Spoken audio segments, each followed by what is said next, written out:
Assalamualaikum warahmatullahi wabarakatuh. Perkenalkan, nama saya Aisyah Rahmatullah dengan NIM 311213067 dari Fakultas Kesehatan Masyarakat Universitas Andalas, dan ini merupakan tugas dari Ibu Dr. Hamizar SKM M Biomed dengan mata kuliah Dasar Ilmu Kesehatan Masyarakat. Di sini saya akan menjelaskan mengenai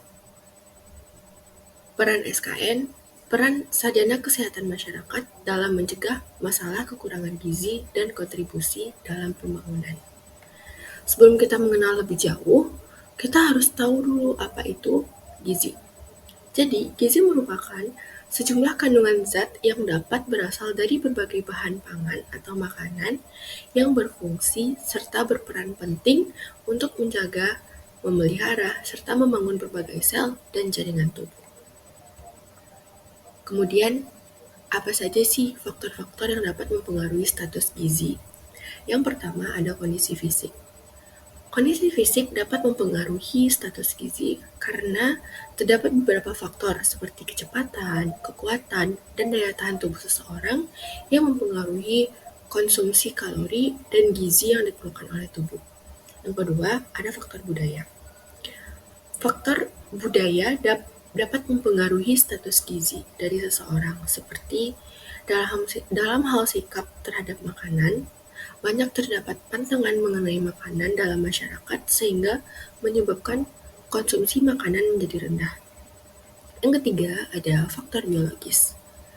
Nah, faktor biologis dapat mempengaruhi status gizi seperti usia, jenis kelamin, dan kondisi kesehatan yang dapat mempengaruhi kebutuhan nutrisi dari seseorang. Selain itu, faktor biologis juga mempengaruhi kemampuan tubuh untuk menyerap dan memanfaatkan nutrisi dari makanan yang dikonsumsi. Yang keempat ada lingkungan sosial. Lingkungan sosial, misalkan kondisi sosial dan ekonomi dalam suatu daerah selalu berkaitan dan menentukan pola konsumsi dan pangan serta gizi yang dilakukan oleh masyarakat. Dan yang terakhir ada politik. Ideologi politik suatu negara dapat mempengaruhi suatu kebijakan dalam hal produksi, distribusi, dan ketersediaan pangan. Kemudian, penyakit yang berkaitan dengan gizi kurang. Yang pertama ada namanya marasmus. Marasmus merupakan penyakit yang disebabkan oleh kekurangan protein dan kalori. Penyakit ini sangat parah dan pada umumnya diderita oleh anak-anak. Kedua ada kwashiorkor, merupakan salah satu penyakit malnutrisi protein yang paling akut di dunia. Hal ini juga dikatakan sebagai malnutrisi protein kalori yang mirip dengan marasmus. Tapi yang membedakan antara marasmus dengan kwashiorkor adalah adanya edema yang biasanya terlihat pada kaki. Yang ketiga ada penyakit beri-beri. Penyakit beri-beri merupakan penyakit yang disebabkan oleh kekurangan vitamin B1. Penyakit ini pada umumnya ditandai dengan pembengkakan pada tungkai, jantung berdebar lebih cepat, serta sesak napas.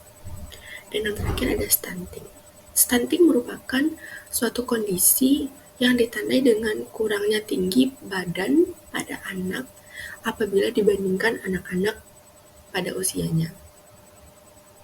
Kemudian, salah satu gangguan yang disebabkan oleh gizi lebih ialah obesitas, di mana obesitas merupakan kondisi berat badan melebihi batas normal karena adanya penumpukan lemak yang berlebih di dalam tubuh. Nah, menurut Kementerian Kesehatan, dia melakukan pesurveian gizi Indonesia pada tahun 2022.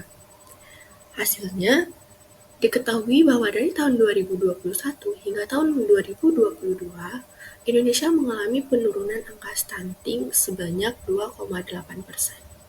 Capaian tersebut sesuai dengan target yang dicanangkan oleh Kementerian Kesehatan, yaitu sekitar 2,7% setiap tahunnya.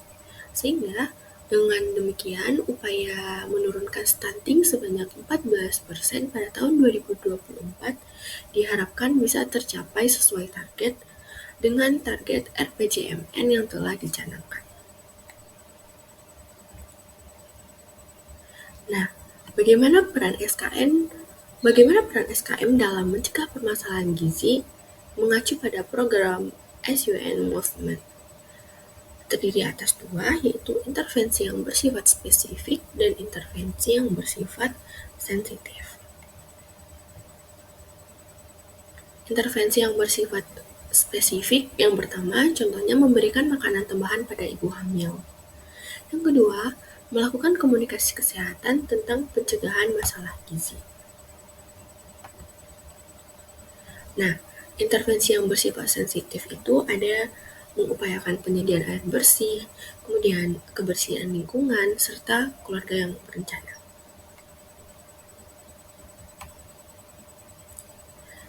Kontribusi SKM dalam pencapaian pembangunan milenial. Sustainable Development Goals atau SDGs merupakan suatu rencana aksi global yang disepakati oleh para pemimpin dunia, termasuk Indonesia, guna mengakhiri kemiskinan, mengurangi kesenjangan, dan melindungi SDGs yang berisi 17 tujuan dan 169 target yang diharapkan target-target tersebut serta tujuan-tujuan tersebut dapat tercapai pada tahun 2030 nantinya. Berikut merupakan 17 tujuan yang sudah ditetapkan oleh SDGs.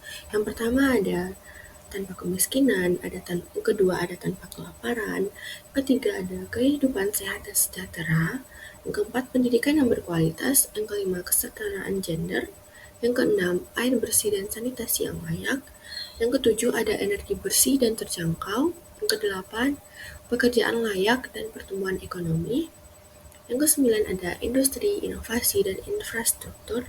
Yang ke-10 ada berkurangnya kesenjangan. Yang ke-11 kota dan pemukiman yang berkelanjutan. Yang ke-12 ada konsumsi dan produksi yang bertanggung jawab. 13 ada penanganan perubahan iklim. Yang ke-14 ada ekosistem lautan. Yang ke-15 ada ekosistem daratan. Yang ke-16 ada perdamaian, keadilan, dan kelembagaan yang tangguh, serta yang terakhir ada kemitraan untuk mencapai tujuan.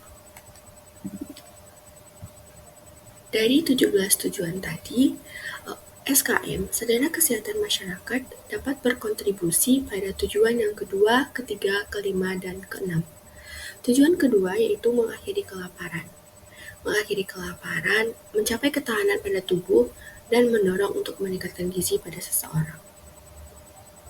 Yang tujuan ketiga, ada kesehatan yang baik dan kesejahteraan.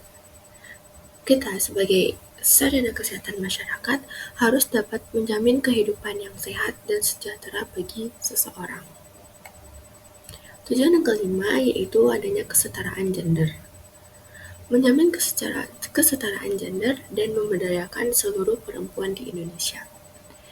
Dan yang terakhir yaitu tujuan yang keenam, ada akses air bersih dan sanitasi. Kita sebagai sarjana kesehatan masyarakat harus dapat memberikan edukasi kepada masyarakat bagaimana cara akses air bersih dan cara penggunaan air bersih.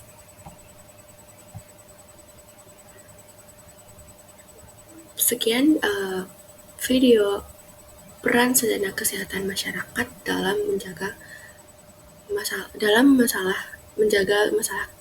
kekurangan gizi. Saya Aisyah Rahmatullah. Mohon maaf atas segala ucapan dan perbuatan saya. Assalamualaikum warahmatullahi wabarakatuh.